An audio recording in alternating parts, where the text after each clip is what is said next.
अगर आप मार्केट को देखते हैं या फिर फॉलो करते हैं तो आप ये बात जानते ही होंगे कि इन दिनों एक मेटल ने इस साल निवेशकों की दुनिया में तहलका मचा के रख दिया है। जी हाँ, बिल्कुल, मैं बात कर रही हूँ सिल्वर की, जो इस साल के प्रीशियस मेटल रैली का हीरो बन चुका है। सोच के देखिए कि साल की शुरुआत से लेकर के अब तक सिल्वर का प्राइस लगभग 70% यानी 70% बढ़ चुका है, जबकि गोल्ड ने सिर्फ 50% का गेन दिखाया है। मंडे को सिल्वर ने अपनी इतिहास का नया रिकॉर्ड टच किया है, $51.38 पर आउंस, और गोल्ड भी $4060 के आसपास जो है वो ट्रेड कर रहा था। लेकिन ये सिर्फ नंबर्स की कहानी नहीं है। ऐसा हम क्यों कह रहे हैं ये आगे आपको पता चलेगा। देखिए, ये जो कहानी है ये उन इवेंट्स की है जो ग्लोबल मार्केट्स को पूरा हिला करके रख देते हैं। क्या है ये पूरा मामला, आंकड़े क्या कहते हैं, सबसे ज़रूरी बात कि आम निवेशकों यानी कि मेरे और आप जैसे लोगों पर इसका क्या इम्पैक्ट पड़ने वाला है, ये क्या इम्पैक्ट डाल सकता है। ये जो तमाम सवाल मैं आपके सामने रख रही हूँ, इन्हीं के जवाबों को समझने और ढूंढने की हम कोशिश करेंगे। नमस्कार, मैं हूँ मुस्कान ओझा, आप देख रहे हैं मनी 9। कुछ हफ्ते पहले अमेरिका और चीन के बीच ट्रेड टेंशन फिर से बढ़ गया। ट्रंप एडमिनिस्ट्रेशन ने कहा कि अगर चीन ने रूल्स फॉलो नहीं किए तो 100% यानी 100% का जो टैरिफ है वो लग सकता है। साथ ही क्रिटिकल सॉफ्टवेयर एक्सपोर्ट्स पर रिस्ट्रिक्शन भी लगा दी गई। जैसे ही ये न्यूज़ बाहर आई, इन्वेस्टर्स ने सेफ हेवन एसेट्स की तरफ रुख किया और सिल्वर और गोल्ड दोनों की जो प्राइजेस हैं वो रॉकेट की तरह ऊपर चली गई। अब थोड़ा इसे डिटेल में समझते हैं ताकि एक क्लैरिटी हमारे सामने आए। देखिए, हिस्टोरिकली गोल्ड और सिल्वर एक साथ मूव करते रहे हैं, लेकिन पिछले कुछ सालों में ये जो रिलेशनशिप है ये बदल गया है। गोल्ड को सेंट्रल बैंक सपोर्ट करते हैं, इसीलिए इसका जो मार्केट है वो स्टेबल और स्ट्रॉन्ग रहता है। सिल्वर हालांकि जो इंडस्ट्रियल डिमांड पर डिपेंड करता है काफ़ी हद तक। इसका मतलब ये है कि जब इलेक्ट्रॉनिक्स, सोलर पैनल्स या फिर मेडिकल डिवाइसेस जैसी इंडस्ट्रीज में डिमांड बढ़ती है तो सिल्वर फास्ट ग्रो करता है। लेकिन अब मार्केट का जो मूड है, जब भी ऐसा गिरता है, उसमें गिरावट देखने को मिलती है, तो गोल्ड से ज़्यादा इसमें भी गिरावट देखने को मिलती है, यानी सिल्वर में गोल्ड से ज़्यादा डिक्लाइन देखने को मिलता है। गोल्ड का एक बड़ा एडवांटेज है उसकी सिक्योरिटी और स्टोरेज कन्वीनियंस। गोल्ड लगभग 10 गुना कम अवेलेबल है, 80 गुना ज़्यादा वैल्यूएबल है और डेंस भी ज़्यादा है। इसका मतलब ये है कि इसे स्टोर करना, ट्रांसपोर्ट करना, सिक्योर करना बहुत ही ज़्यादा आसान है कंपेरेटिवली सिल्वर के। एग्जाम्पल के साथ समझते हैं, $1 बिलियन का अगर गोल्ड इजीली मुझे चाहिए तो एक सूटकेस में आराम से फिट हो सकता है।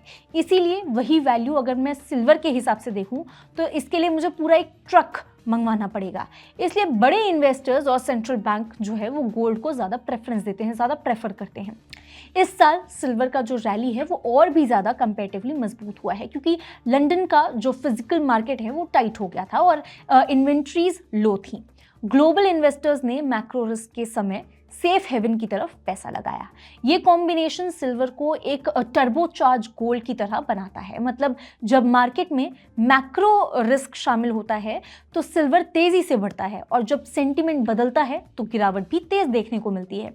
एनालिस्ट कहते हैं कि शॉर्ट टर्म में सिल्वर में हाई वोलेटिलिटी देखी जा रही है।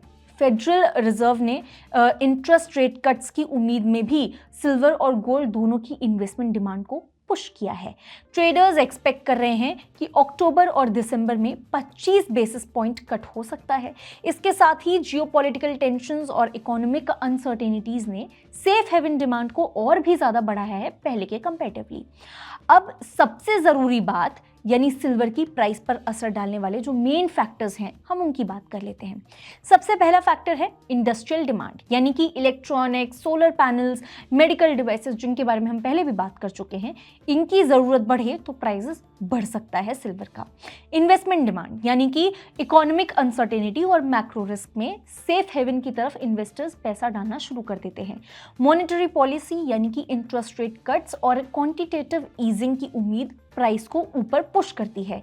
जियोपॉलिटिकल इवेंट्स जैसे कि आप मान लीजिए ट्रेड वॉर, टैरिफ्स और ग्लोबल टेंशन प्राइस को फास्ट मूव करवा सकते हैं। एनालिस्ट का कहना है कि अगर सिल्वर $50 क्रॉस करता है तो बुलिश ट्रेंड अट्रैक्ट हो सकता है, लेकिन शॉर्ट टर्म में गिरावट के लिए हमेशा अलर्ट रहना आपके लिए बहुत ज़रूरी है। इसलिए मैंने आपको शुरुआत में कहा था कि ये जो कहानी है ये सिर्फ नंबर्स की नहीं, और कहा भी था कि ये क्यों ऐसा मैं बोल रही हूँ ये आपको आगे पता चलेगा।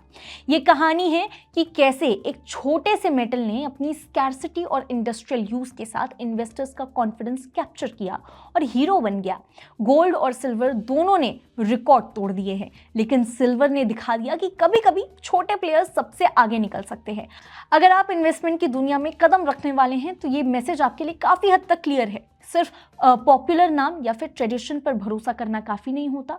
मार्केट की चाल, पॉलिटिकल इवेंट्स और इंडस्ट्रियल डिमांड, ये सब मिलकर तय करता है कि कौन ग्रो करेगा और कौन पीछे रह जाएगा।